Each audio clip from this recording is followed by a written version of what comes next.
Well, good morning and welcome back to Cityline. On my opening, I said we are going to have a phenomenal man who's here to talk about a very serious subject, and the way that he has staged this subject we're going to dive into. Please join me in welcoming Greg Hutes. You are a composer and a PLU professor of music. Welcome to Cityline. Thank you very much for having me. It's wonderful. Have you been on the comfy couch before? I have, several times. Several times. You're old hat to this. So let's dive in, as I said. So what is the history of the 1885 Chinese expulsion in Tacoma? Because I let the cat out of the bag. That's what this is about. Right. This is an opera about that dark chapter in Tacoma's history.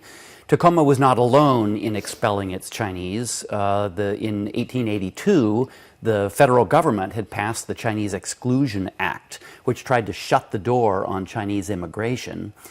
And then there was a kind of a recession, economic downturn.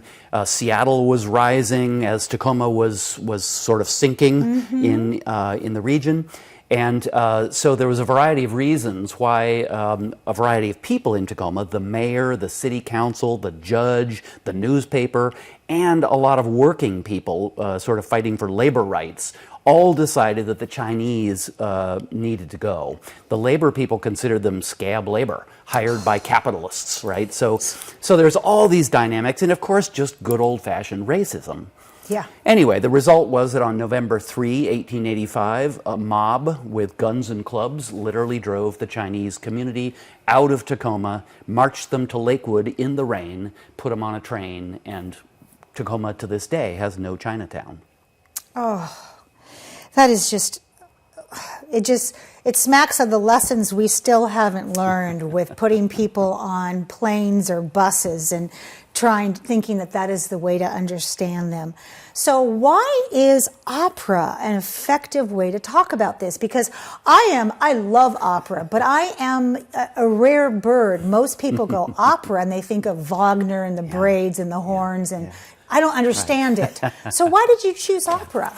Well, first of all, I'm a classical composer, and I've written 3 operas prior to this, so nice. I love writing opera. I'm also a former actor, and so for me, putting theater and music together makes perfect sense, and opera is like the highest way of doing that. Also, opera is enjoying a kind of a remarkable resurgence right now among all generations. There have been a number of recent operas that are by very prominent people. Some of your people might know composer, jazz arranger, performer Terence Blanchard, who just wrote an opera, Fire Shut Up in My Bones, on Charles Amblo's autobiography. Yes. This is a nationwide phenomenon. Rhiannon Giddens, the folk singer of the Carolina Chocolate Drops, was trained as an opera singer first, and now is writing an opera. So there's something in the air right now about opera, and my librettist and I, Zhang R, decided this was the time to tell this story via opera. So you just dropped that word, libretto. So what is a libretto? Give us a little kind of a vernacular lesson here. And how is it different from a play or the first screenplay? Sure. Well, this is a libretto. All right. My librettist is a Chinese poet named Zhang R. She was born and raised in Beijing, studied medicine in Beijing, and then came to this country for graduate studies and got herself a doctoral degree in pharmacology at Cornell. So she's one of these remarkable polymaths who sort of has multiple specialties. But among other things, she's an acclaimed, internationally known Chinese poet, and she primarily writes in Chinese. But she loves opera. And so she began to ask herself, obviously, probably a poet writes a libretto for other people to sing. So she started writing them and showed them to me and several other composers, and we have been very impressed. So a libretto, the short answer is it's the words. Right. I receive the libretto, and then my job, of course, is to figure out how does this turn into what the audience hears on stage. But the librettist is the one who not only comes up with words, but often defines the characters. Which characters are in this show? Sometimes the librettist even decides, I want this person to be a soprano, I want this person to be a tenor. And in my case, Zhang has done that. So I received quite a full vision from her. And the other thing is the librettist has to think carefully about, are these words good to sing, right? Because it's one thing to write a script for an actor to say, or a screenplay in which actors are going to say things in multiple shoots and then it'll all be edited together. But an opera has to be good to sing. And that's why it's important for the librettist to really know opera. And that is my great pleasure, is to work with a librettist who really knows opera. Now, you said that you are an actor in addition to being a professor of music. So you know, I'm sure you entertained the idea, maybe we should make this a musical, or should it be an opera? Which one is more effective? And how did that battle end? Yeah. You know, there's no real hard and fast line between musical theater and opera. No, and there's not. Because often you think about Sondheim. I mean, it's right in the middle, and that's what's fascinating about it.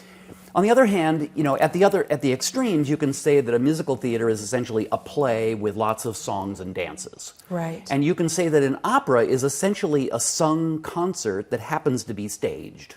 Right? So those are kind of the extremes. And so anybody like me who's deciding what should this opera be is trying to think about, is it more musical theater, is it more opera, is it somewhere in the middle? Somebody recently said that they thought some of the music sounded almost musical theater-ish. Oh. And yet, I conceived of it really as an opera. So actually I'm excited about that, because I think it means that I've succeeded in making an opera which has all the intricacies one's expect of a classical music composition, and yet sounds very inviting and engaging to the audience. Absolutely. So let's talk about, how did you find the singers for this opera? I mean, because you may have a whole ensemble in your back pocket I don't know about. Yeah. In some ways I do. When Tacoma Opera decided to do this piece, I immediately went to my own home team at PLU, and this is Jim Brown and Barry Johnson, who are the directors. The magnificent Barry Johnson. For Tacoma Opera. But I also, of course, went to Symphony Tacoma, which had, prior to our finishing the opera, had already agreed to perform some excerpts of the opera on their symphony concerts. So I had lots of people in my court helping me do this. For Symphony Tacoma's performance, which is Saturday, February 25, we're bringing in a fantastic mezzo-soprano singer from New York City. This is Hai-Ting Chin, whose grandfather and great-grandfather were Chinese immigrants. So for her, this is deeply personal. And she is going to sing the solo with the symphony, one of the main characters. And for the symphony performance, again, it's just excerpts, but we're also using the Symphony Tacoma Voices, which is the choir that sings with them, directed by Jeffrey Bors. And so Jeffrey is busy working with the singers, and they are going to sing both Chinese characters as well as Western characters. So and the whole thing is going to be staged using multimedia, so there's going to be slides, historic photos, and things like that. So it should be quite a fun thing. But for the opera itself, which is a month later, end of March, beginning of April, fortunately, my colleagues Jim and Barry know all the opera singers in this area. Yes, and they we do. are remarkably blessed with a fantastic number of professionally trained opera singers in this region. So we held auditions in, I think it was July last summer.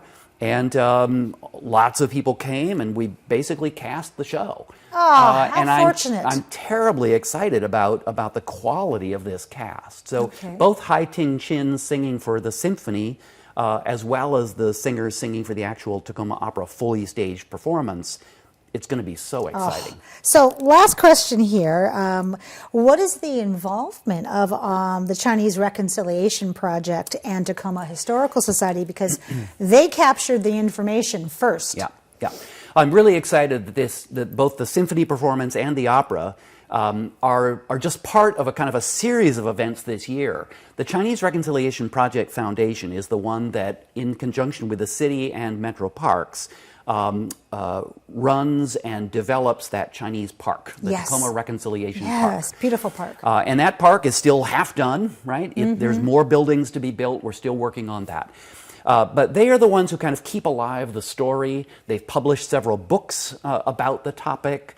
And so they have been fantastic collaborators, and they're the ones who organized the Walk for Reconciliation last November, like it was late October. I did that walk. Right, as did the mayor and Right, all the a lot of us politicians. did. Right, and something like 500-600 people walked from downtown Tacoma to that park Yep. to sort of take back Take the it back. streets for those who had been driven out in 1885.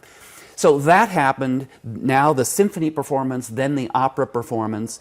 And also at the same time, the Tacoma Historical Society has a new exhibition that's just opened in their space, which is about the coming of the railroad to Tacoma in 1873. This is the 150th anniversary. And of course, the coming of the railroad changed everything. It sure did. For the Puyallup tribe, for the environment, for everybody else in this area. And so part of their story, of their exhibition, is the fact that it was Chinese workers who built the railroad that came to Tacoma. Absolutely. So all kinds of organizations are coming together around this topic this year, which is very, very exciting. Next 10 seconds, who do we need to thank?